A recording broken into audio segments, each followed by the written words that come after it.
Jadi bolak-balik. Jadi saya nanya sama adik polisi yang ketak-ketik ini, ngomong-ngomong, bener ngapain sih? Udah tak jawab semua. Dianya terus bilang, Mbak, karena saya lihat Mbak baik, tapi berdua ya. Lu ya, lu saya boleh tahu dong, saya dipanggilnya untuk apa toh? Gitu. Apa coba? Sebenarnya ini rekayasa. Kenapa? Yang namanya Kapolresnya itu sudah masuk nominasi untuk jadi ajudannya presiden.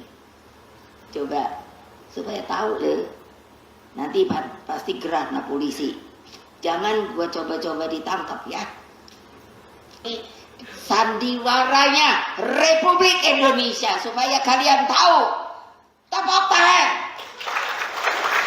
Gila. Download Tribun X sekarang.